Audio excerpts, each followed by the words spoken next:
എല്ലാവർക്കും സൂക്കോ P S സിയുടെ ഒരു പുതിയ വീഡിയോയിലേക്ക് സ്വാഗതം. കേരള ദേവസ്വം ബോർഡ് ഗുരുവായൂർ ദേവസ്ഥത്തിലേക്ക് നടത്തുന്ന എക്സാമിൻ്റെ സ്പെഷ്യൽ ടോപ്പിക്കിൽ നിന്നുമുള്ള പ്രീവിയസ് ഇയർ ക്വസ്റ്റ്യൻസും അനുബന്ധ വിവരങ്ങളുമാണ് ഇന്നത്തെ വീഡിയോയിൽ. Without further ado let start.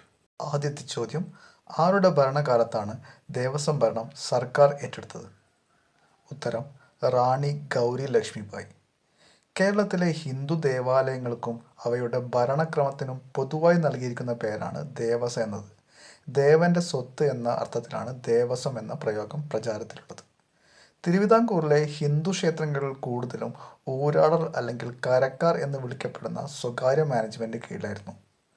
1810 റാണി ഗൗരി ലക്ഷ്മിബായി തിരുവിതാംകൂർ ഭരിക്കാൻ തുടങ്ങിയത്. ദിവാൻ ഉമ്മിണിത്തമ്പിയെ പിരിച്ചുവിട്ട് ബ്രിട്ടീഷുകാർ കേണൽ മൺറോയെ തിരുവിതാംകൂറിലെ ദിവാനായി നിയമിച്ചത് ഈ കാലത്താണ്. കേണൽ മൺറോയാണ് 1811 സെപ്റ്റംബർ 11 ക്ഷേത്ര സ്വത്തുക്കൾ സർക്കാരിലേക്ക് ലയിപ്പിച്ച് വിളംബരം ചെയ്തത്. 343 മേജർ ക്ഷേത്രങ്ങളും 1128 മൈനർ ക്ഷേത്രങ്ങളും സർക്കാരിലേക്ക് ഇതിലൂടെ പിടിച്ചെടുക്കപ്പെട്ടു.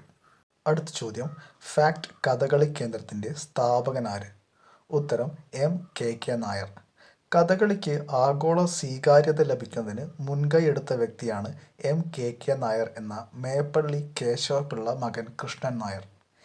K Nair 1965 FACT fertilisers and chemicals തിരുവിതാംകൂറിൻ്റെ ഡയറക്ടറായിരിക്കുമ്പോഴാണ് ഫാക്ട് ലളിതകലാ കേന്ദ്രം എന്ന പെർഫോമിംഗ് ആർട്സ് കേന്ദ്രം സ്ഥാപിച്ചത്. അവിടെ കഥകളിയും പഠിപ്പിച്ചിരുന്നു.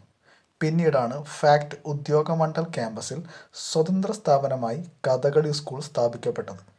Kathakali a total theatre, classical arts of Kerala, ആട്ടക്കഥയമ്മാവൻ കഥ പറയുന്നു, ആരോടും പരിഭവമില്ലാതെ എന്നിവയാണ് പ്രധാന.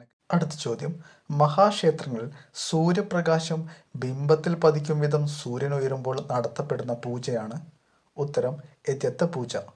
ക്ഷേത്രങ്ങളിൽ പ്രതിഷ്ഠ കഴിഞ്ഞാൽ പൂജാതി കർമ്മങ്ങൾ എങ്ങനെയെല്ലാം വേണമെന്ന് തന്ത്രിയാണ് നിശ്ചയിക്കേണ്ടത്. മഹാക്ഷേത്രങ്ങളിൽ 5 പൂജകളും സാധാരണ ക്ഷേത്രങ്ങളിൽ 3 പൂജകളാണ് പതിവ്. എന്നാൽ ചിലപ്പോൾ ഒരു പൂജയോ അല്ലെങ്കിൽ ദിവസേന പൂജയില്ലാതെയും ചില ക്ഷേത്രങ്ങളുണ്ട്.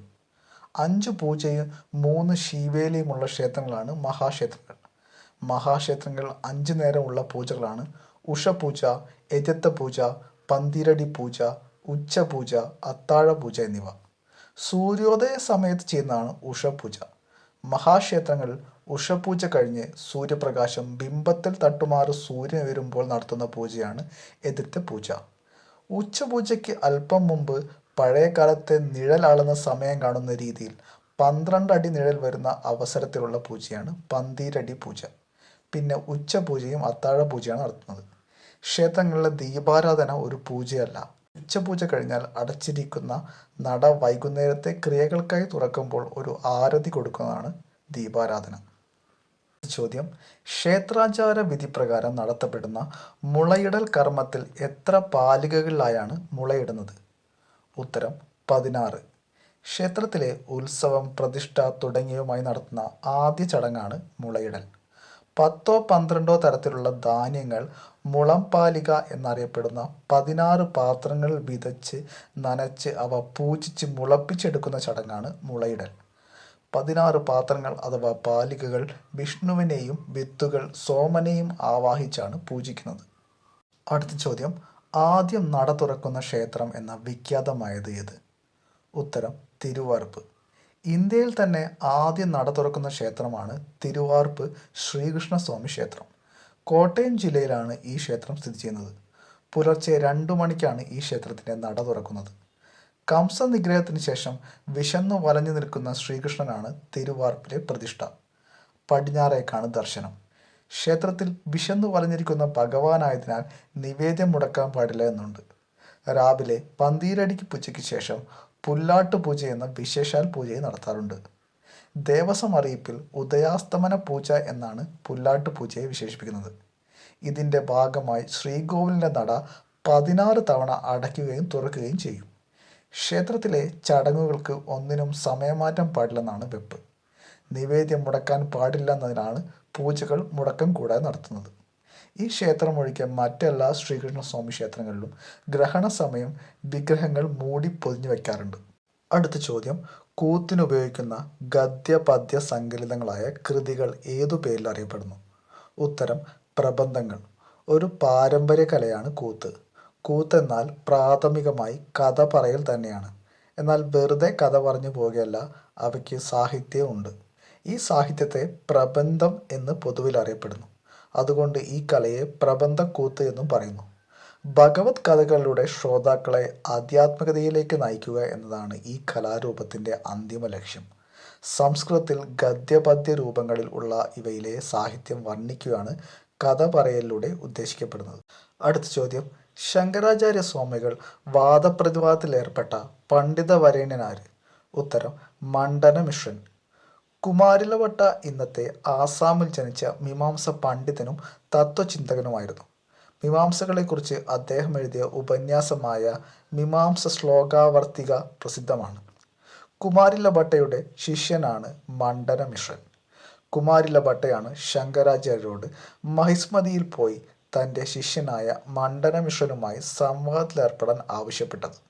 മണ്ഡന മിശ്രൻ്റെ ഭാര്യ ഉഭയഭാരതിയുടെ മധ്യസ്ഥതയിൽ ശങ്കരാചാര്യർ മിശ്രനുമായി വളരെ പ്രസിദ്ധമായൊരു തർക്കത്തിലേർപ്പെട്ടു. 15 ദിവസം നീണ്ട സംവാദത്തിനൊടുവിൽ മണ്ഡന മിശ്രൻ തോൽവി സമ്മതിക്കുകയുണ്ടായി. ഇതിനെ തുടർന്ന് ഉഭയഭാരതി പൂർണ്ണമായും ജയം കൈവരിക്കാൻ തന്നോടും മത്സരിക്കണമെന്ന് ആവശ്യപ്പെട്ടു. ഈ തർക്കം കാമശാസ്ത്രത്തെ അടിസ്ഥാനമാക്കിയുള്ളതായിരുന്നു. പക്ഷേ സന്യാസിയായ ശങ്കരാചാര്യർക്ക് ഈ വിഷയത്തിൽ ജ്ഞാനമില്ലായിരുന്നു.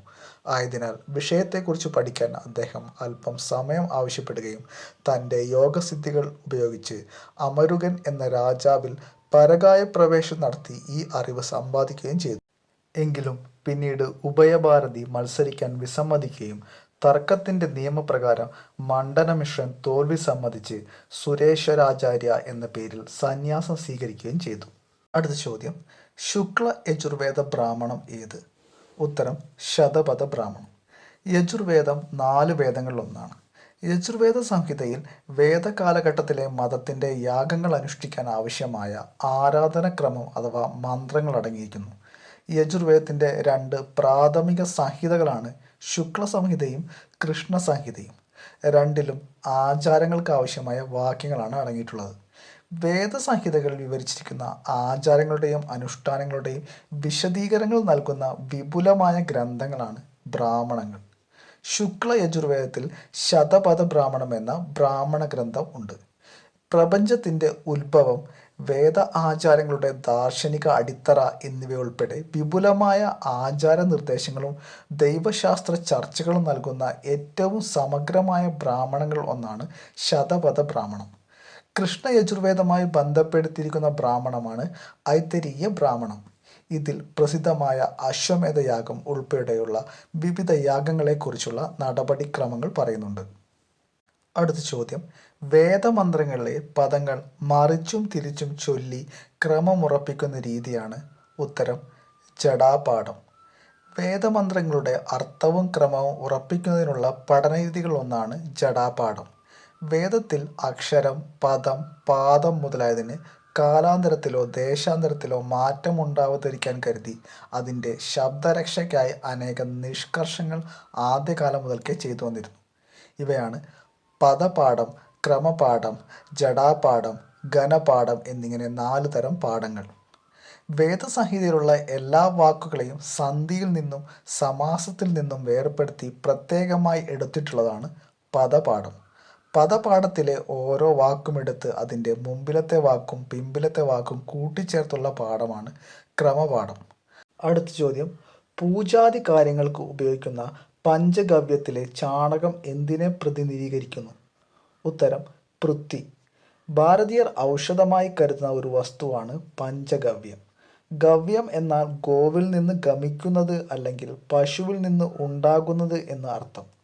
പഞ്ചഗവ്യം എന്നാൽ പശുവിൽ നിന്നുണ്ടാകുന്ന 5 വസ്തുക്കളുടെ കൂട്ടാണ്. ഗോമൂത്രം, ചാണകം, നെയ്യ്, പാല്, തൈര് എന്നീ 5 ഘടകങ്ങൾ ചേരുമ്പോഴാണ് പഞ്ചഗവ്യമാകുന്നത്.